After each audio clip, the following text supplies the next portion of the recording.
Ei pessoal, boa noite, tudo bem? Hoje é dia de uma live muito legal, uma live com a psicanalista Fernanda Dolabella, doutora.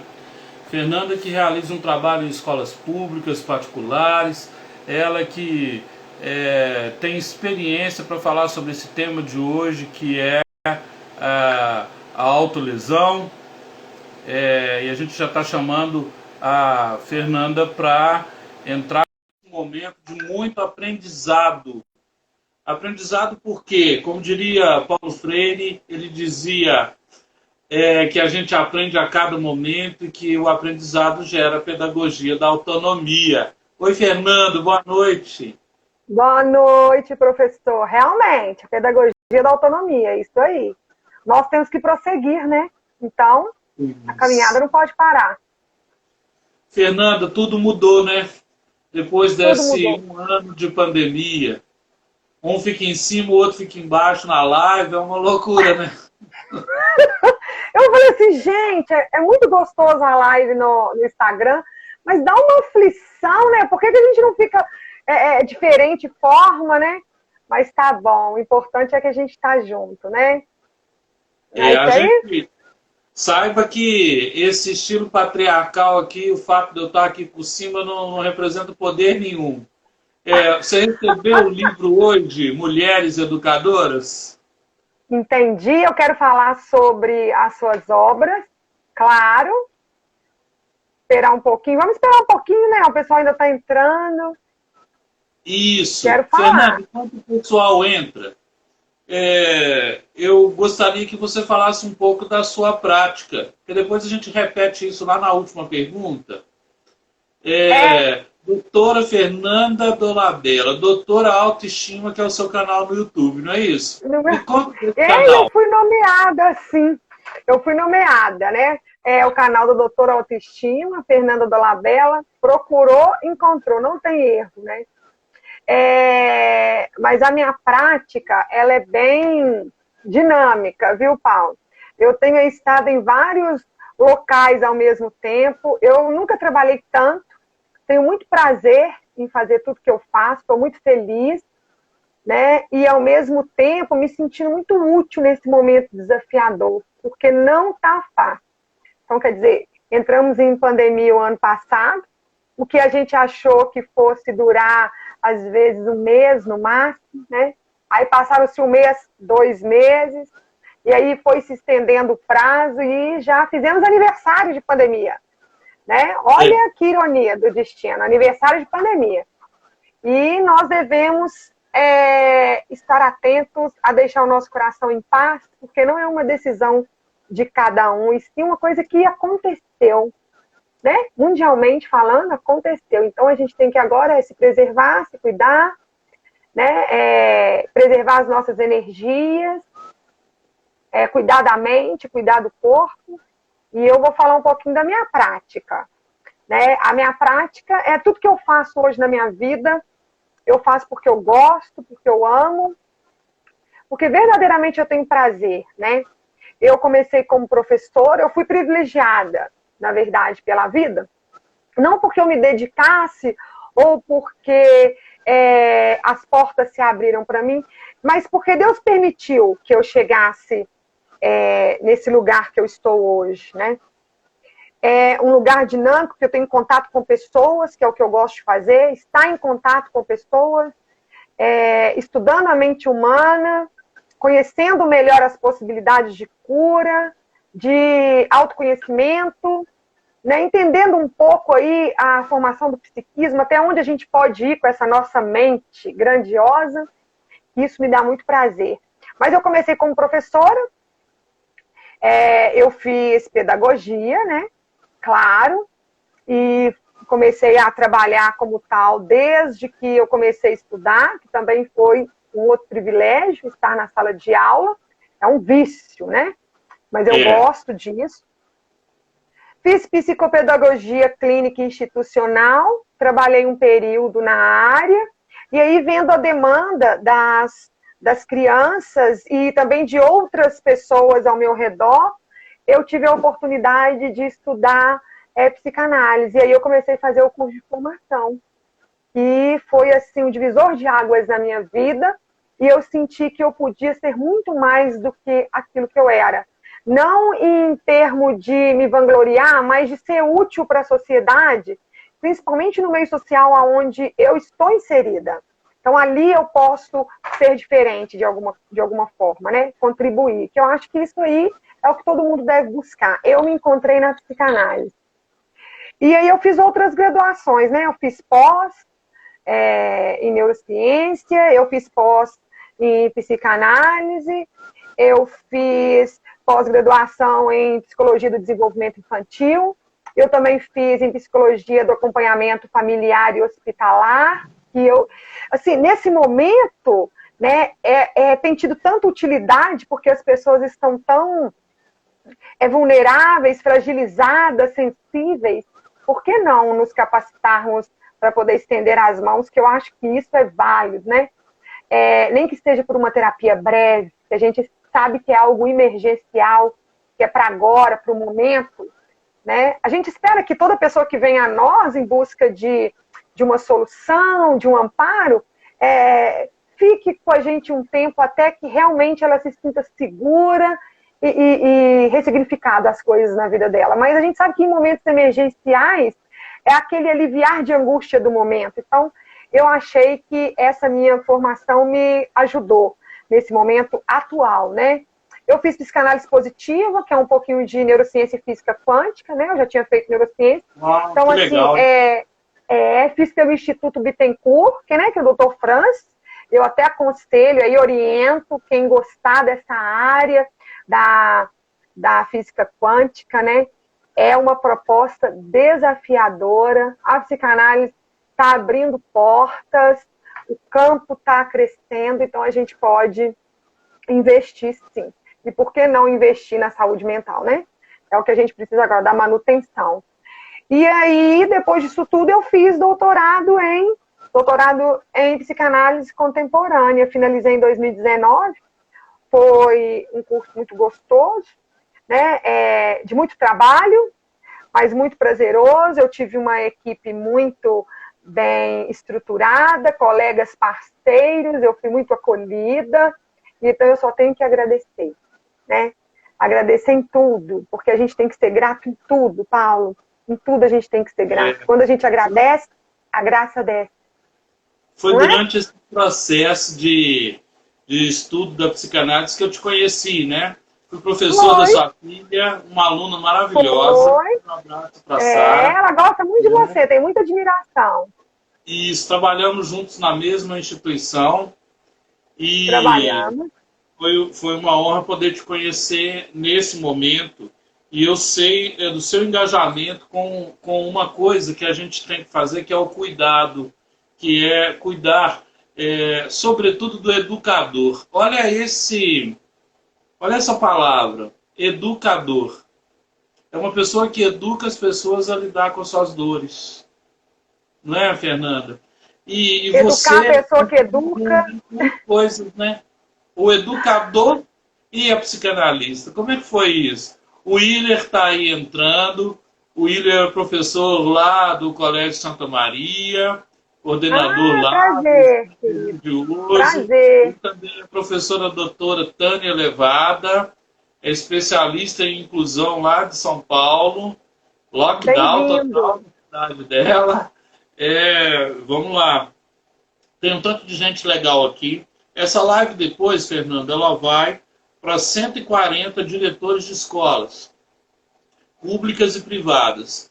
Por quê? Eles nem sempre podem entrar nesse horário, mas depois Sim. O Movimento de Educação é o Alvo, que eu represento, ele manda para esse grupo de educadores e educadoras, tá? Então, eu não me preocupo muito com o público que está aqui agora, porque lá no canal do YouTube, seja no meu, o que as escolas podem aprender, seja no seu, a doutora Autoestima, né? Oportunidade de replicar essa conversa, tá bom? Com certeza, a semente bem plantada, ela certamente florescerá, né? E não tem como a gente lançar uma palavra, né, e ela voltar vazia, não tem. Eu acredito muito na possibilidade da escuta, por isso que hoje eu trabalho com a escuta, porque eu creio que aquilo que entra ele tem bons resultados, porque a gente atinge a alma, né? E não importa se é agora, daqui 5 minutos, daqui 1 ano, se as pessoas tiverem acesso a essa oportunidade, com certeza acontecerá, né? Elas serão edificadas. Então a gente tem que crer nisso, né? Que não importa o momento, né? Porque também é o que acontece, a gente tem tantas coisas para fazer durante o dia, e o dia ficou curto, com o acúmulo de afazeres.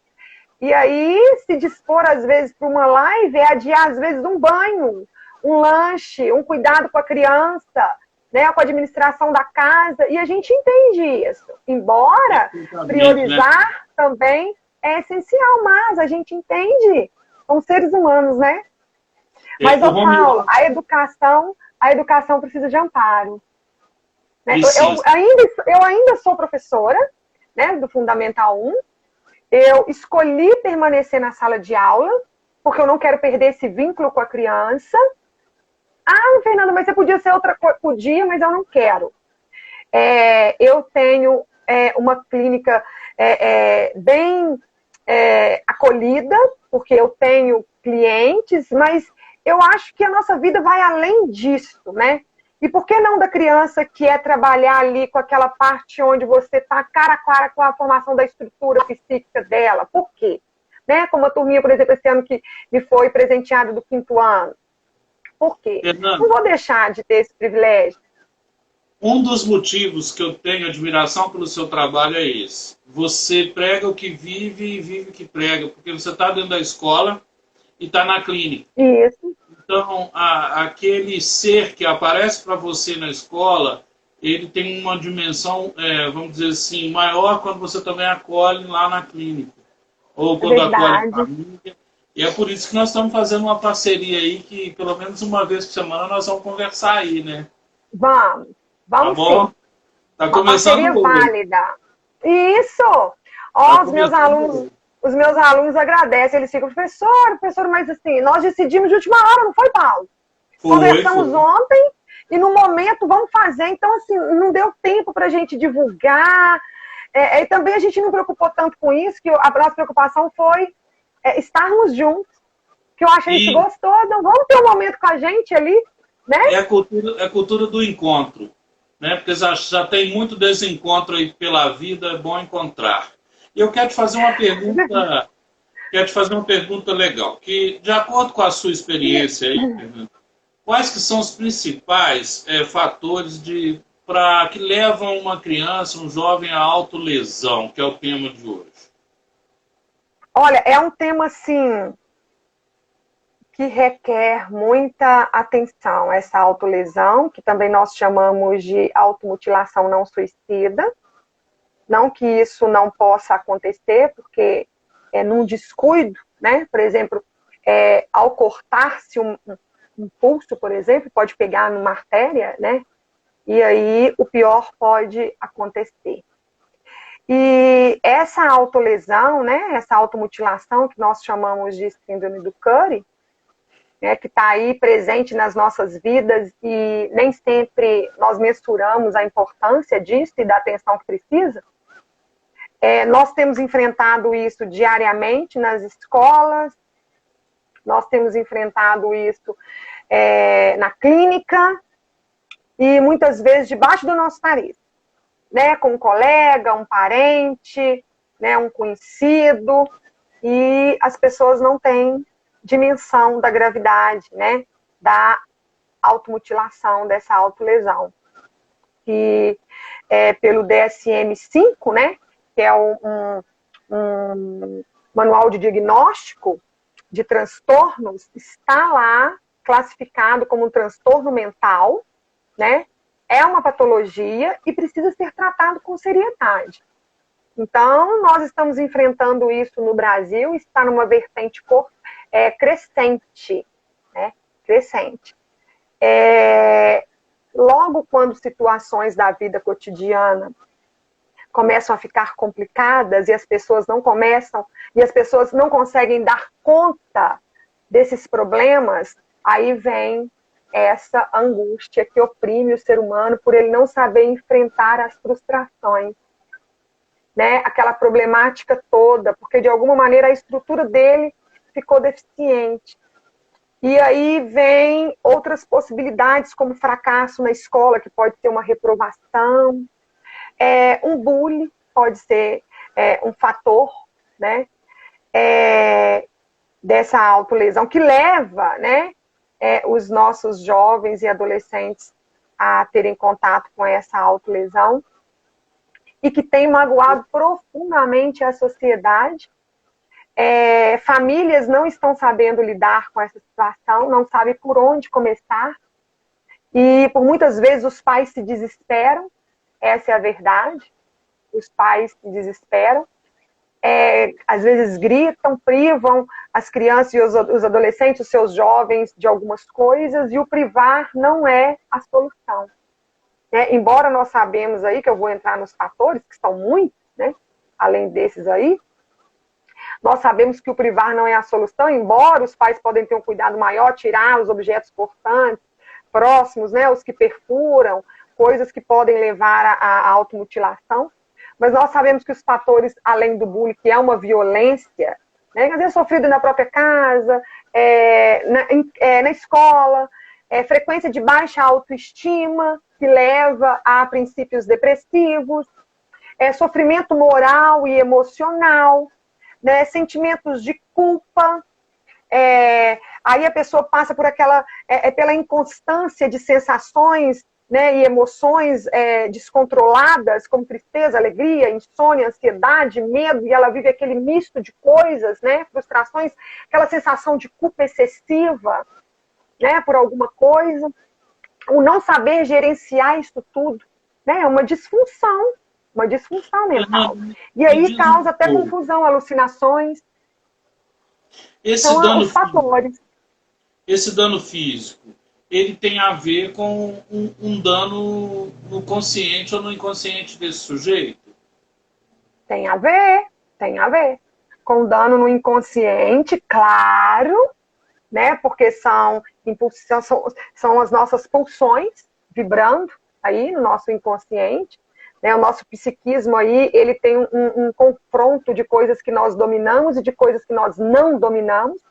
E aí nós precisamos tomar consciência. Por isso que faz muito bem a gente fazer um levantamento da história da nossa vida, sabe? Fazer uma pesquisa com os nossos familiares, saber como que foi a gestação, né? Aquela parte da infância que você não lembra, passar por um histórico familiar.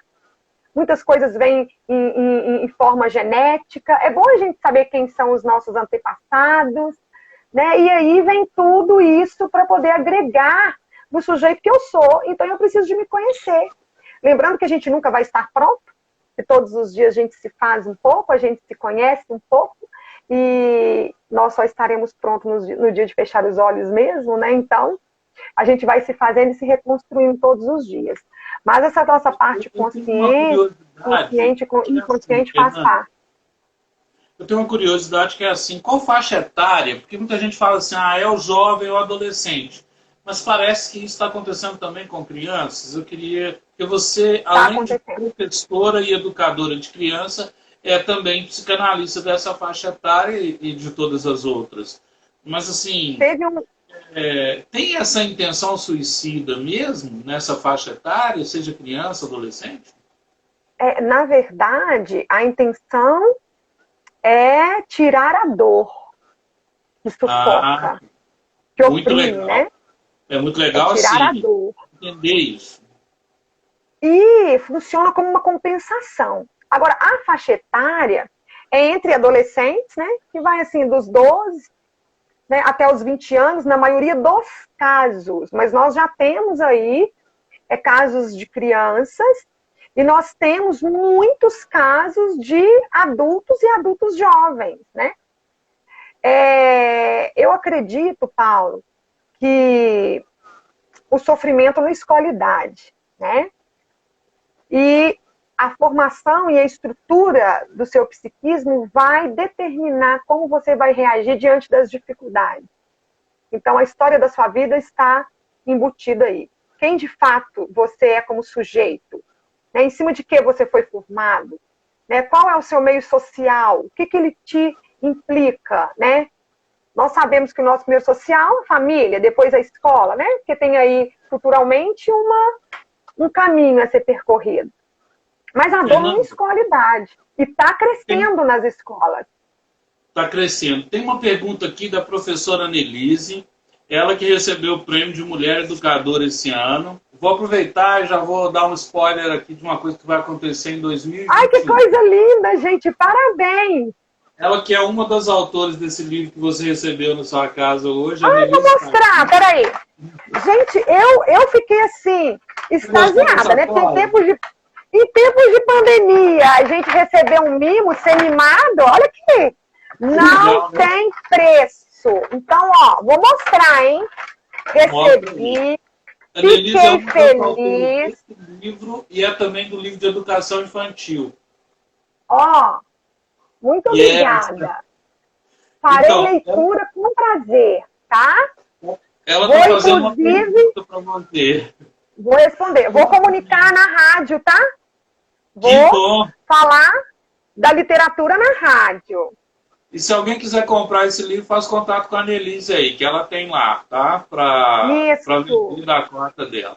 Achei ótimo, Mulheres Educadoras. E aí, já que você achou ótimo, eu quero te fazer um convite aqui, que desde quando eu te conheci eu tenho vontade. E o medo de não conseguir muita coisa para mim, mas eu vou pensar. Em 2021, nós vamos entregar o troféu Mulheres Educadoras para 21 mulheres.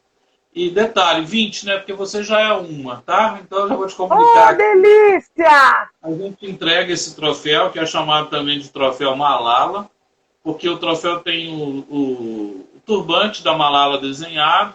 Ai, que linda a história da Malala. Mulheres Educadoras, aguarde, tá? A história dela em si é uma forma de educar para os novos tempos que estão em nossa frente aí, olha, estão no futuro próximo. Reconhecimento do trabalho melhora a autoestima, não melhora? Puxa vida. Então, o seu trabalho é maravilhoso, Fernanda. Obrigada. Obrigada. O seu também. Joia, tamo junto. Olha só, gente boa atrás gente boa. A Annelise está perguntando o seguinte: as questões relacionadas à desestrutura do jovem que se mutila também decorre de uma criação super protetora? Aí é com você. Decorre. Sim, decorre. Nossa, olha, eu vou falar isso porque eu andei refletindo, inclusive, na criação que eu dou para os meus filhos, que a gente tem que ser o laboratório da gente, né? Sim. Eu acho que tudo parte de dentro da casa da gente. E a nossa vida em si já nos dá muita oportunidade para a gente avançar. Né? Não avança quem não quer. Por isso que a gente não pode deixar de perceber as coisas debaixo dos nossos olhos. Culturalmente falando, nós criamos os nossos filhos, né, da nossa geração, para não sofrer. Então a gente começa a privar os filhos, sem perceber inconscientemente, estão eles lá dentro de uma bolha. Né? Não anda de bicicleta porque não pode cair. Se andar, são 20 rodinhas, capacete. Não que isso não seja necessário, mas ainda tem o pai, a babá, quem pode do lado, porque o menino não pode cair, não pode machucar, não pode ralar o joelho, não pode chorar. Começa daí.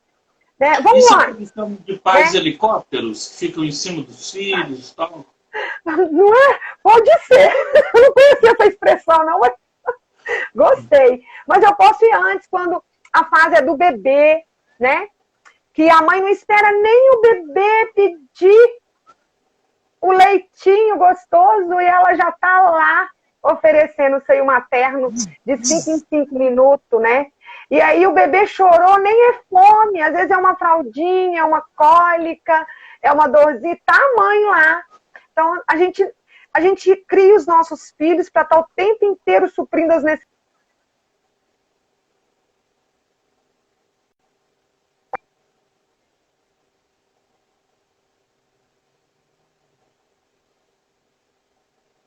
Oi.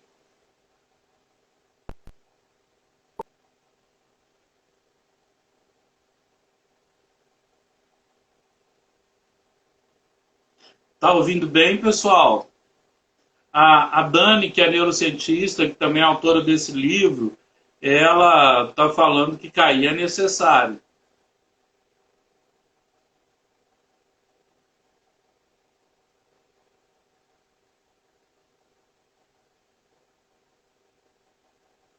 Oi.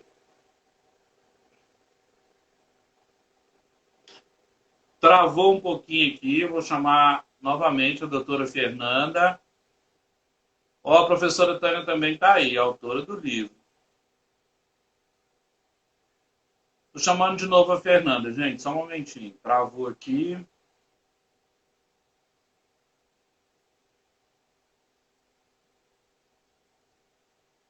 Ok, só um momento, pessoal.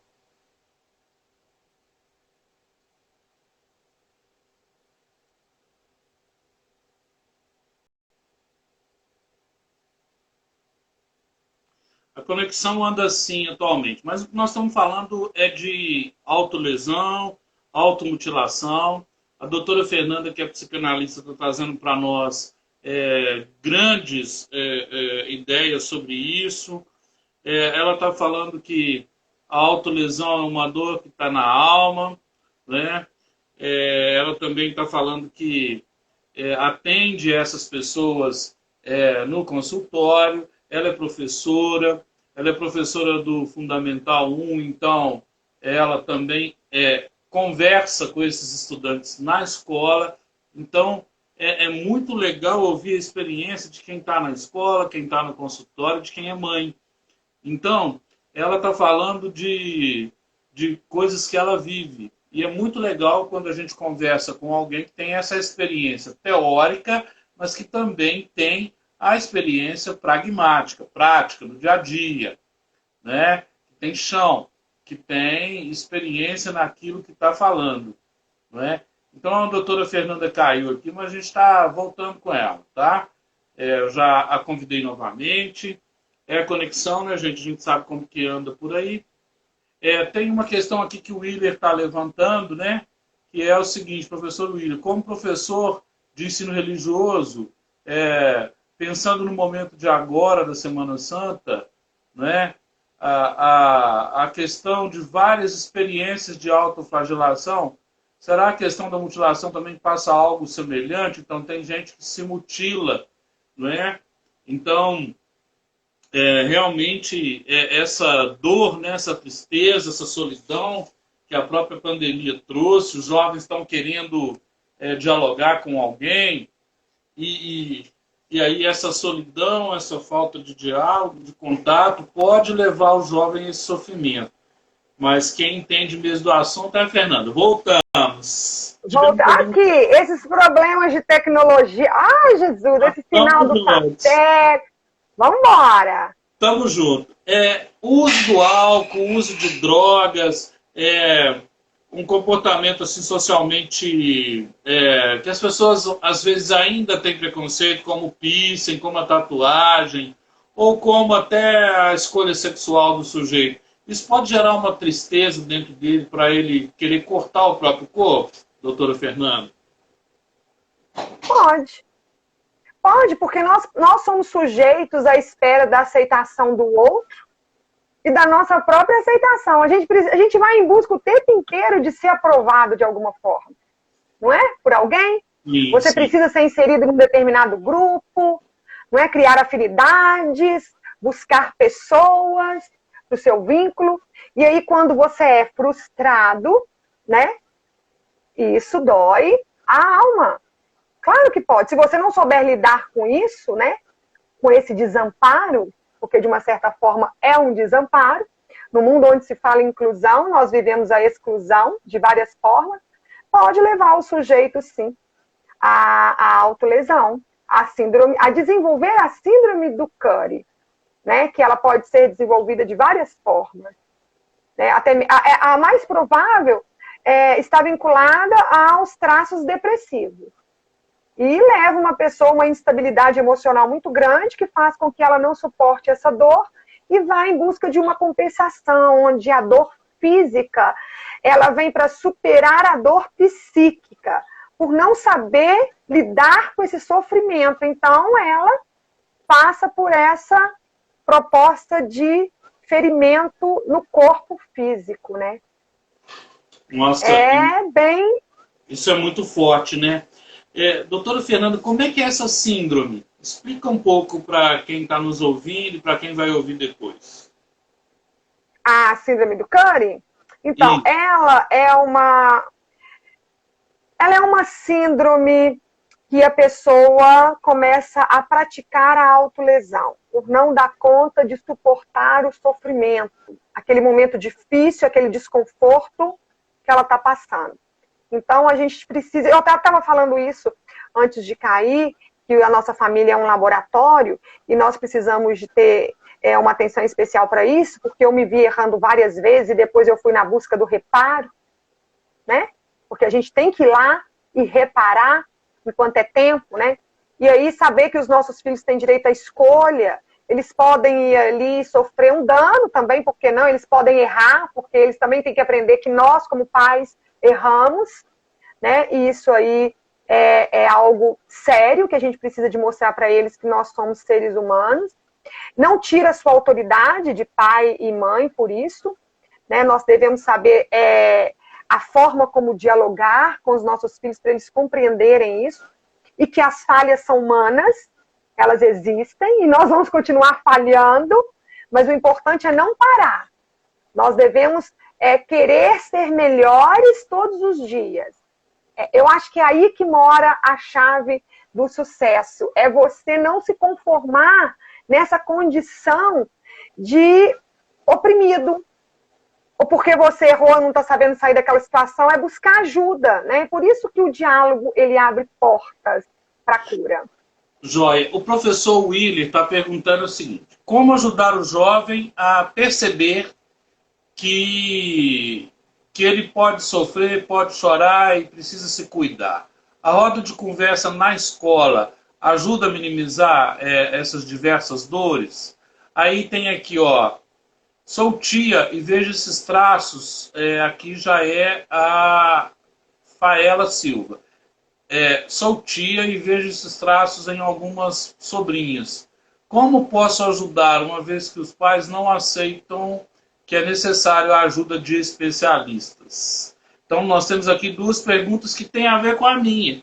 A minha era como que a psicologia e a psicanálise podem ajudar as famílias. Mas, assim, eu estou contemplado nessas duas perguntas. Uma tia que está querendo saber como ajudar as sobrinhas, uma vez que os pais resistem a falar com especialistas. E o Willer que está perguntando como que a escola, se a roda de conversa na escola pode ajudar, né? Aí toda roda de conversa é bem-vinda. Do grupo, não tem? Então vamos lá, tem que ter. Por exemplo, eu também trabalho, fiz um trabalho muito bonito, ainda estou caminhando com a equipe em alguns fóruns, né? Da escola Amilcar Martins, ali no Santa Amélia, e eu acho que é super válido essas rodas de conversa, e eu acho que esses engajamentos nessas estratégias são viáveis, sim. Primeira coisa que nós devemos colocar em mente que ao lidar com uma alma humana, seja uma alma humana. Ponto. Essas rodas de conversas, elas têm que ser de forma sigilosa, porque a gente não pode expor ninguém. Não é verdade? Assumir acordos e compromissos. Então, quer dizer que as pessoas que estarão à frente dessa roda de conversa têm que ser pessoas responsáveis. Tem que amar o ser humano. Né? Tem que gostar de gente. Saber que gente erra. Não é assim? Então, tem que ser pessoa aberta à escuta. Tem que ter um certo nível de conhecimento de vida, de mundo, porque vai lidar com muitos fatores. Nem sempre são fatores que você tem contato diretamente, então pode levá-lo a sofrimentos maiores também. Tem que ser pessoas que não se envolvam a tal ponto de se torturar com o sofrimento alheio, mas que tenha compaixão em vivenciar aquilo e arrumar estratégias. Então, a roda de conversa, primeiro, ela tem que passar por uma questão de análise. Ela tem que gerar um vínculo saudável, tem que passar confiança, segurança, a equipe ela tem que ser unida e o que viver ali fica ali, não sai dali.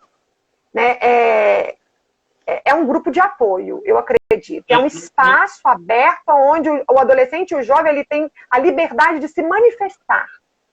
Eu acho válido na escola. Sabe, doutora Fernanda, até te peço a opinião.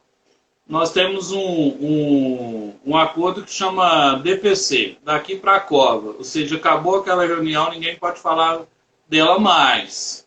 O DPC... É o famoso morre aqui.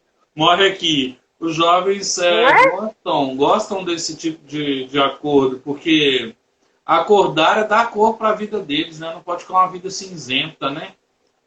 A gente fala muito isso. Mas, então, aí essa roda de conversa, então, precisa ser sigilosa. Ela precisa ter acordos, precisa ter combinados. Combinados. Não precisa de abordar o tema de uma vez. Né? Você pode levar temas que sugerem às pessoas, que vai ser sugestivo mesmo a abertura. Né? Leva temas diversos, né? Não precisa de fazer doer no primeiro instante. Não é uma confissão. Né? Não é uma confissão. Uma bomba, né, assim, atômica. Essa palavra catarse é bem forte. Né? Eu costumo dizer que é doer a cada momento que você conta, né? Isso é preocupante. Reviver aquilo na alma, né? E a gente tem que saber até onde a gente pode levar o sujeito a esse massacre, porque não é todo mundo que está preparado para isso, ficar revivendo as histórias, né? E aí, num grupo de conversa, pode surgir de tudo. A gente lidar com a nossa deficiência, observando a deficiência do outro. A contribuição está aí, né? Fulano sofre, nossa, ele olha, eu não estou sozinho. Né? Eu passo pela mesma situação. Os adultos dessa relação também têm que estar bem para poder fazer isso, né? Porque às vezes... Sabe, gente curada, né? Totalmente não existe, né? Não existe, Mas eu digo... Não existe gente sem problema. Não. O que a gente precisa é de saber administrar. Porque às vezes eu fico preocupado com pessoas que abrem a ferida e depois deixam aberta e não conseguem nem ajudar a fechar. Por isso eu usei a palavra catarse. Mas veja bem, tá certo. A Anneli está falando o seguinte, sabe como eu faço? Eu hoje chorei devido a emoções fortes e disse aos meus estudantes, olha, desculpem, mas é bom que saibam que chorar faz parte. É saudável e que não devemos nos envergonhar. Né? Então, uma professora pode chorar. O Willer está falando assim, lembrar que passa pela escuta, a escutatória de Rubem Alves, né? Ele falava tão bem isso. O que acontece na roda de conversa. E fica na roda de conversa, que é esse pacto que você disse, né? E aqui tem o Willer dizendo, tem que ter um tema gerador, que energiza, um tema direto, que direciona. Aí quero ouvir sua opinião. Não precisa de ser um tema que direciona para a problemática, mas um tema que direciona a liberdade da fala e a liberdade da escuta. Porque eu acho que o primeiro momento a gente tem que criar vínculos. Porque senão ninguém se abre e aí vai ser uma roda em vão. Né? Então tem que ser algo prazeroso, acolhedor. Eles têm que se sentir num aconchego. É como se estivesse num abraço grandão.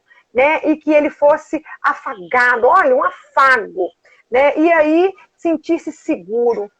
Pessoas que eles confiam, né, olha, eu confio no professor Paulo, eu sei que o que eu falar para ele, né, ele não vai sair por aí, né, ele vai me escutar, vai me compreender, e outra coisa, uma escuta sem condenação. A psicanálise propõe isso, né, e aí, respondendo o colega, e também respondendo a sua pergunta, como que a psicologia e a psicanálise podem ajudar as famílias, né, e também as escolas. Primeiro que a escola é parceira da família, e assim deve ser, porque assim a escola anda, né? Então a família não deve ser privada e a escola também não, porque são trocas de relacionamento, né, de experiências, de vivências. Então a escola tem que ter conhecimento do que acontece de grave com aquele aluno que está recebendo, com aquele estudante que está recebendo, para também contribuir de alguma forma.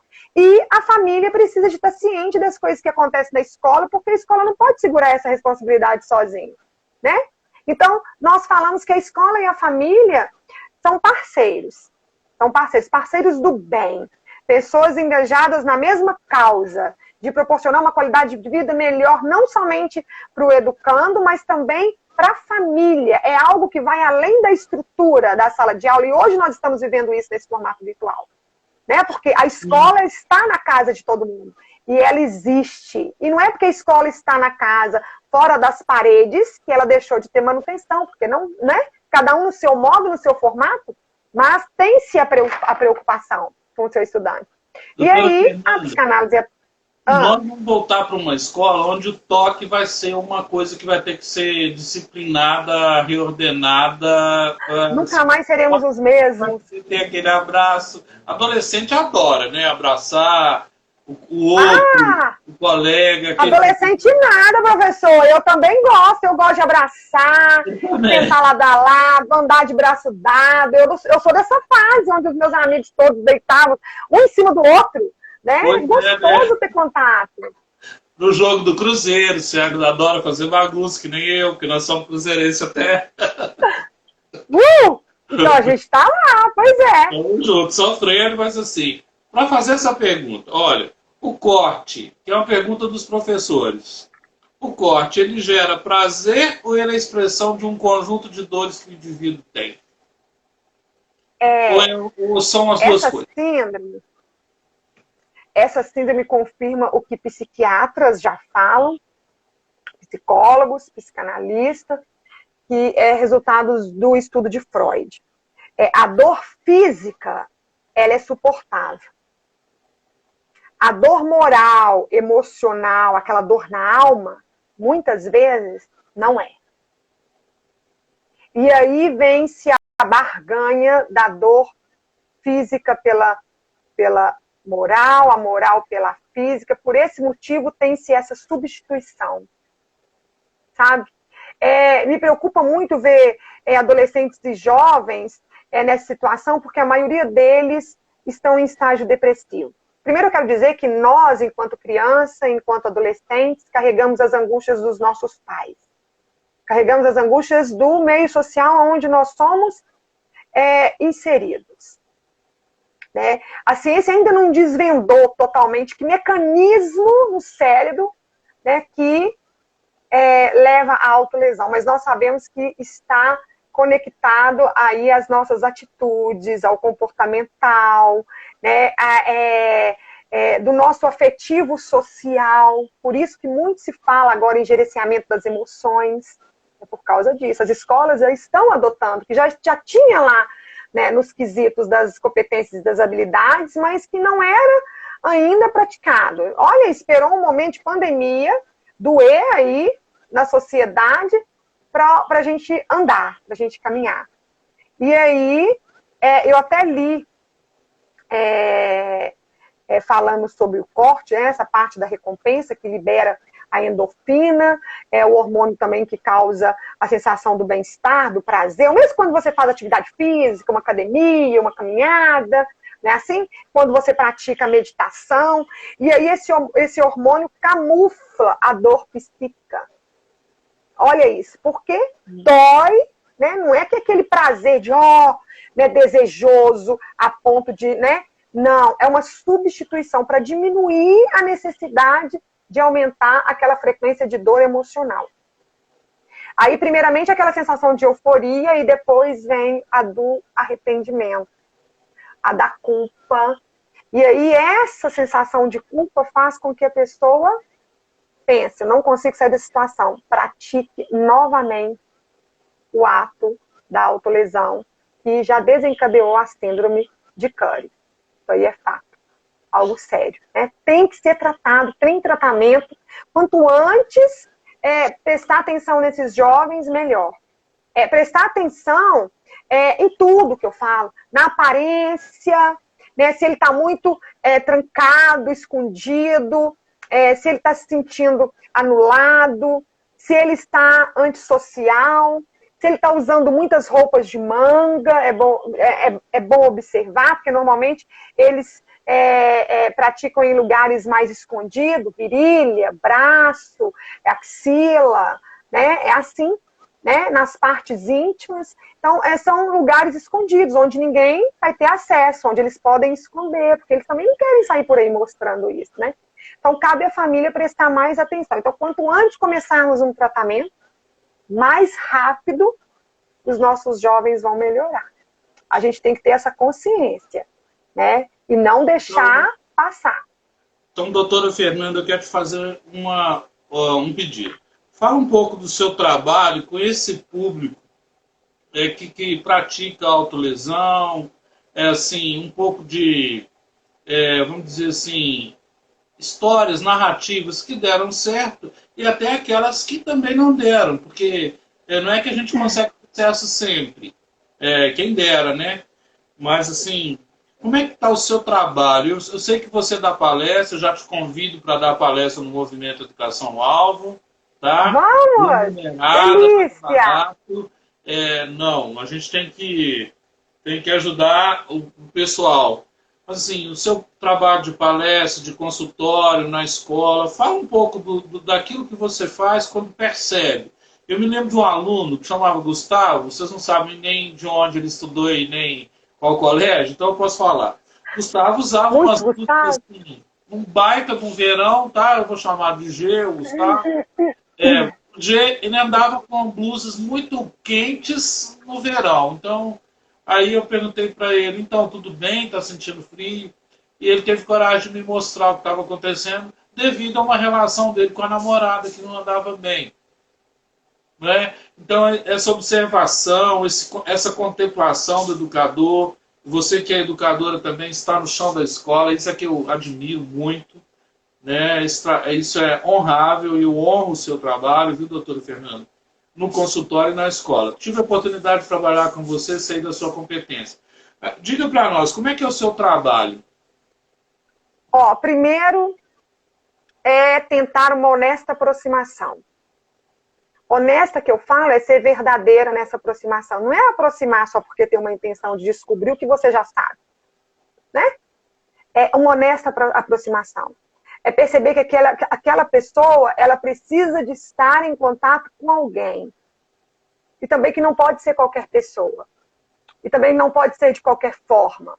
Então, eu falo em honesta porque é uma proximidade com liberdade. Então, dá para essa pessoa uma escuta com segurança, com sigilo, e ouvir tudo o que essa pessoa tem a dizer. Nós guardamos em nós um oceano. É uma imensidão de mar. Então, a gente precisa de entender que se eu carrego essa imensidão, o outro também carrega.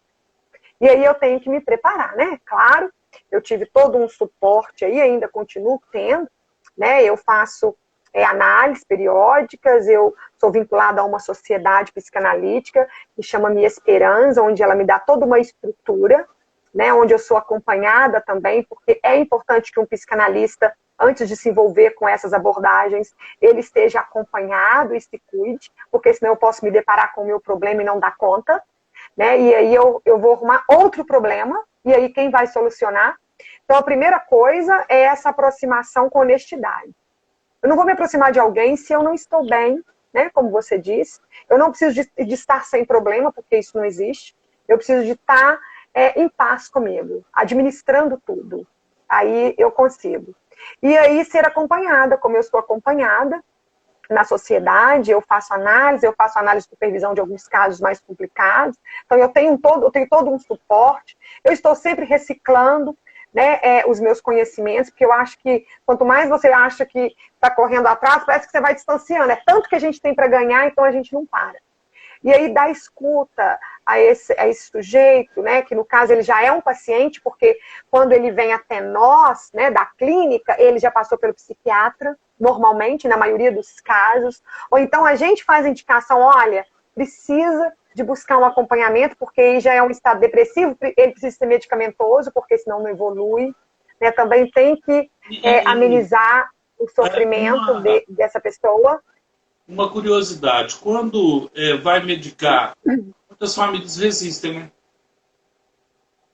Resistem. Na verdade, o que não tem que ter é mentira. Né? Olha, você vai precisar de usar essa medicação. Normalmente o psiquiatra, ele fala tudo. Ele não esconde, ele chama a família, ele deixa tudo às claras, porque ele sabe da importância da medicação, né, da resistência do caso do paciente dele, e ele indica a terapia. Aí é que tá. Ele indica a terapia, ele sabe que essa pessoa ele vai ter que ser escutado, ouvido. Então, ele indica a terapia, coisa que o psiquiatra não pode dar a todo momento, porque né, o tempo, a relação de tempo e espaço demanda muita coisa. E aí, ele vai medicar. E cabe o analista, o psicanalista, o psicólogo, que não pode medicar, que não pode mudar a medicação, que não pode suspender medicação, nem o psicólogo, nem o psicanalista, nem o terapeuta ocupacional, não pode, isso é coisa séria. Tem que ser um profissional da área da medicina. Olha a seriedade disso. E aí nós podemos acompanhar a evolução do quadro. Então, no curso a gente tem aula de farmacologia, é importante você saber para que serve aquele medicamento, como que ele está atuando, se teve progresso, se os sintomas permanecem, se mudaram ali, né, o comportamento, né, se continua tendo fome ou não, insônia. Então, a gente vai acompanhar o processo da medicação e ver até onde é a medicação e até onde é o psiquismo humano. Né? Então, o psicanalista e o psicólogo, ele tem competência para isso, para auxiliar o psiquiatra a lidar com essas situações, que são diversas. O psicanalista, ele trabalha com a associação livre de ideias, porque nós damos voz para o inconsciente, aquele material escondidinho. Então, a gente trabalha com um método investigativo, que às vezes a pessoa nem sabe que está ali, mas aí a gente vai investigando até tocar naquele ponto que vai se despertar. E aí ele vai tomar consciência daquilo e ter a possibilidade de ressignificar coisas da vida dele e, com isso, aumentando a qualidade de vida. Então, essa é a proposta da Associação Livre de Ideias, é falar, né? Ou até mesmo calar, porque essa Associação Livre de Ideias pode ser um silêncio, porque tem várias formas, né? Quando cala-se a boca, falam-se até a ponta dos dedos, então, tudo tem voz, então o corpo fala. Então, essa é a missão da psicanálise, nessa proposta de atuar junto com o psiquiatra e com outros profissionais, com a família, para saber lidar com a síndrome do Cury e levar essa pessoa a uma qualidade de vida melhor e chegar à cura. Por que não? Né? É possível. Fernanda, tem uma pergunta aqui da Annelise. No seu trabalho, você também atende os professores? Eu pergunto porque eu não vejo um suporte emocional destinado a esse professor que tem que lidar com esse jovem rotineiramente. É a pergunta dela. Eu atendo professores. Com professores, eu sei disso, né? Inclusive um trabalho muito exitoso. Conta para nós. Eu atendo professores com demandas na escola e também atendo professores com demanda na sua vida pessoal, né? Porque nós somos professores com vida própria, né? Nós também temos as nossas demandas. E dentro de uma sala de aula, você querendo ou não, você absorve a demanda dos pequenos que estão ali na nossa frente. Não é que não é um, nem dois, são 20, 30, né? E aí você vai, né?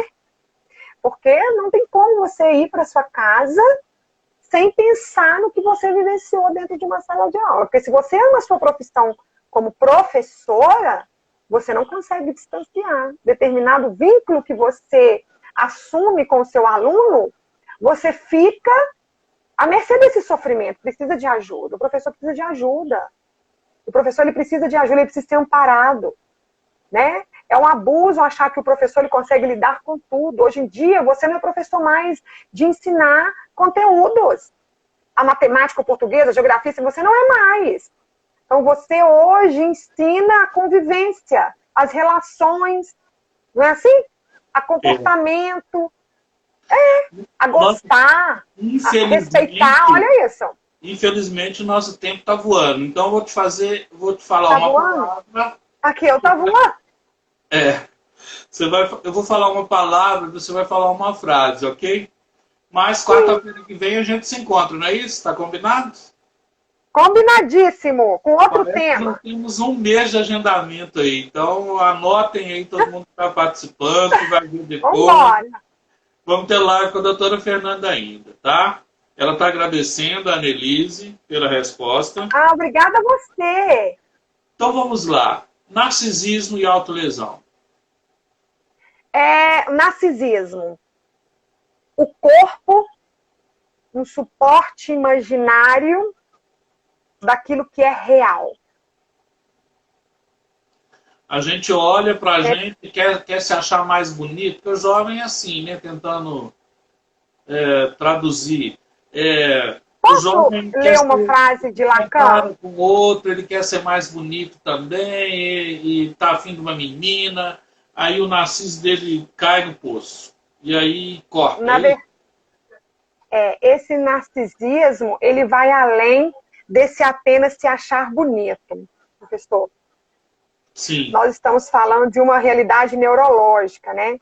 E discordante da realidade de todos o que a gente acha que é factual ali. É uma desestrutura funcional do seu psiquismo, das suas relações, da sua construção de vínculos, né? No caso aí pode ser materno. Né? Nós chamamos de estágio do espelho. Né? É uma forma de retirar aquela parte que despedaça, né, o sujeito, aquela imagem que vai fazer ele entrar em êxtase, e aí discorda com que ele olha para ele e vê que ele não é aquilo tudo, no caso da automutilação. Porque ele precisa de se sentir bem, mas quando ele se vê, ele não sente. Então tem uma briga interna, né? É uma contradição o tempo inteiro dentro da pessoa, nesse caso da automutilação. Tem uma frase que eu vou ler, que fala assim, de Lacan: o corpo, nós não aprendemos, a não ser por isso, que ele tem de mais imaginário. Nós o aprendemos como forma e o apreciamos como tal, pela sua aparência. Essa aparência do corpo humano, os homens a adoram. Eles a adoram com uma pura e simples imagem. É frase de Lacan. Então, quer dizer, é uma adoração, né? É um autoerotismo, podemos dizer melhor. Essa fase, essa instância do espelho, esse estágio aí. Então, é muita coisa para estudar. É por isso. Eu ia te perguntar sobre algumas palavras, mas vou deixar para quarta-feira que vem. Eu acho melhor.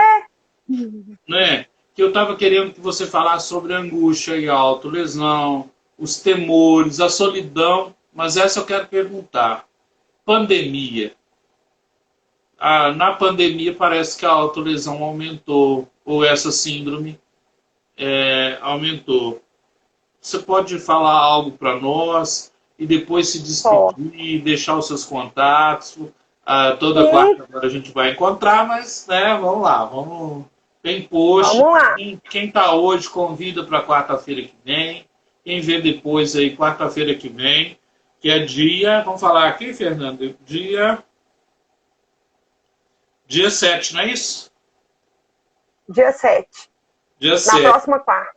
Dia 21 nós vamos falar de educação e liberdade no dia de Tiradentes. Dia de Tiradentes. Tema impactante. Fala aí dos nossos antepassados. E eu vou convidar também uma amiga para depois da nossa live, tem outro com a professora Débora Garófalo, que foi uma daquelas, as 10 melhores educadoras do planeta. Então nós vamos fazer, depois da sua live, uma live com ela. Se a gente conseguir, faz todo mundo junto. Vamos ver, tô combinando com ela. De repente, ela por que não? Ela foi a mulher educadora Brasil do ano passado. Vamos? E aí eu vou falar com uma do ano passado e uma do ano que vem. Mas vamos lá. Vamos sim. Solidão e pandemia. Primeiro, a solidão e a pandemia implica na angústia, né? Que é o sintoma de afeto disso tudo aí. E aí onde pode desencadear outros transtornos. E essa solidão, na verdade, ela é bem dinâmica, porque tem aquela solidão em que você está cheio de gente, mas se sente sozinho, e tem aquela solidão que, de fato, você está sozinho, e tem aquela solidão que você quer estar sozinho. Então, o que você quer nessa pandemia? Essa que é a pergunta. Você quer estar sozinho? Você está com medo da solidão porque você é sozinho e antigamente você socializava e via uma oportunidade para não se sentir sozinho, né? Olha isso. Você está com medo da solidão em pandemia porque você está sendo privado de estar em contato, seu social foi tirado, embora nós temos estratégias para manter o social. De repente não é a que você goste, mas é uma alternativa, né, para não ficar sem nada. E aí a gente precisa de colocar em mente que estar sozinho nem sempre é algo ruim. De repente você precisa de estar com você mesmo. Então, eu oriento, assim, né? Porque eu, como psicanalista, não posso aconselhar, porque eu acho que cada um é dono de si. Mas aproveite esse momento em que você está longe do convívio social e busque estar contigo. Se oportunize a conhecer-se do que você gosta de comer, das coisas que você gosta de assistir, que você gosta de ler. Aproveite esse momento de solidão e constrói a sua história daqui para frente. Faça algo novo, faça bonito dessa vez. Sabe? Você gosta de vestir o que veste? Você gosta de ter esse corpo? Você gosta de ter essa vida, esse emprego, esse estudo? Você gosta de ler essas coisas? Você gosta de comer o que você come? Né? As cores que você usa, o que você quer para a sua vida, é as que estão aí no seu campo de visão? O que você gosta? Quem é você, de fato? Né? Aproveita esse momento de solidão e não vamos ficar buscando esse meio social que nós estamos inseridos hoje, dessa forma de isolamento, para justificar uma solidão que veio também para te ajudar. Não somente de preservar a saúde, não contaminando outras pessoas ou sendo contaminado pelo vírus, mas também de você se permitir estar sozinho, porque você precisa da pessoa mais importante da sua vida, que é você. Que legal. Eu preciso de mim. Nós estamos perto da Páscoa, independente de religião. E nesse meu livro, sabe, Fernando? Livro novo, lancei agora. Ele tem um título bem diferente. Ele chama Putz, Fali, Empreendi e Venci. Aqui eu falo do inconsciente, mas eu falo de uma coisa. Esse é o novo, agora. Novíssimo.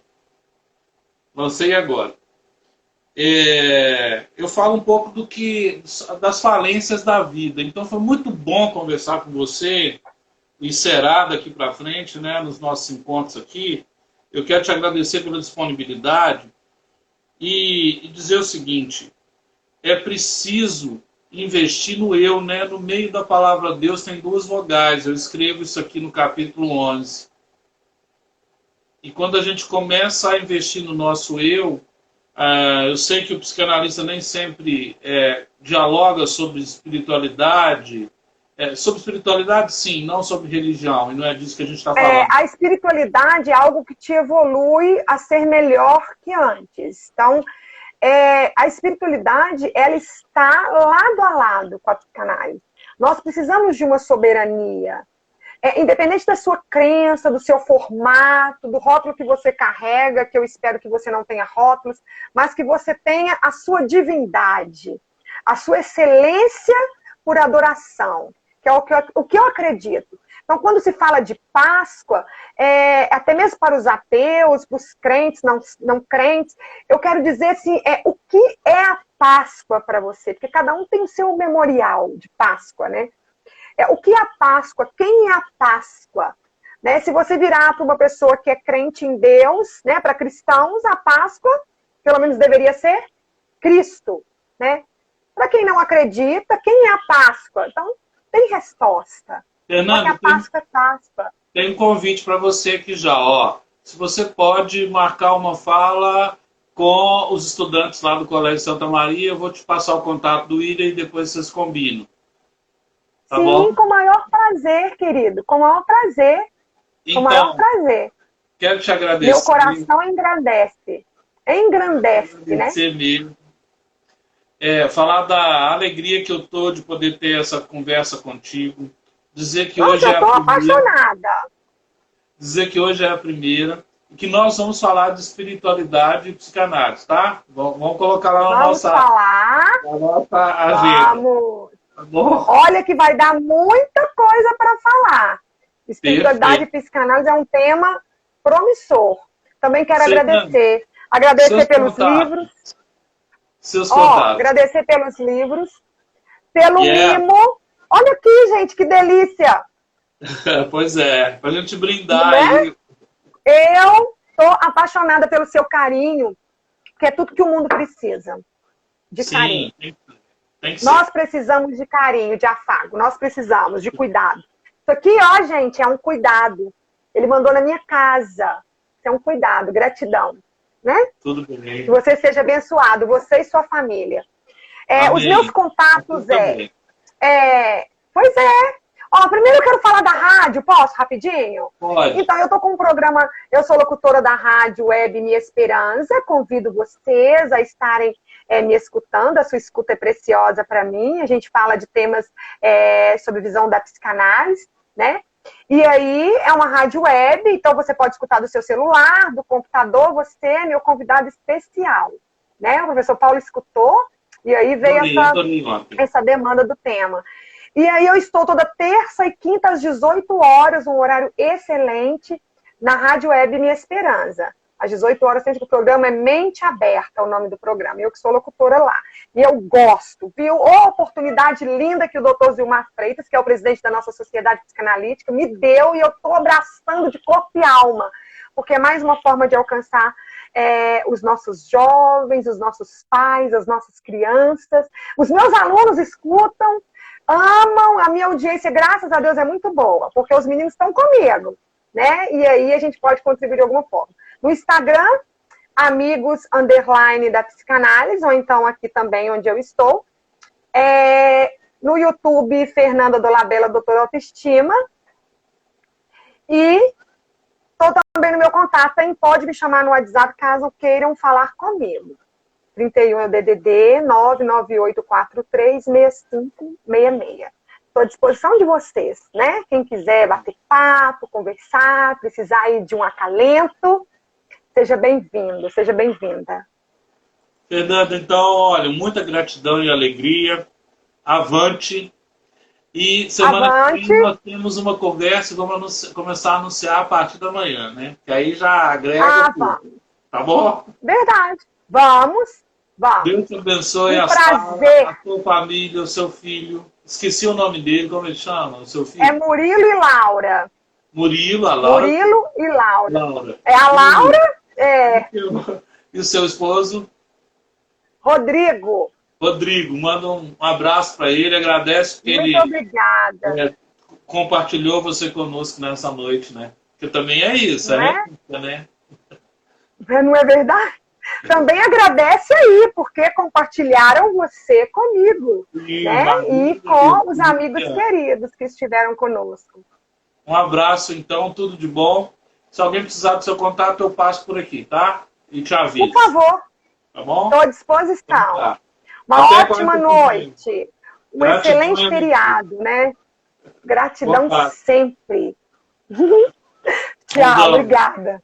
Tchau.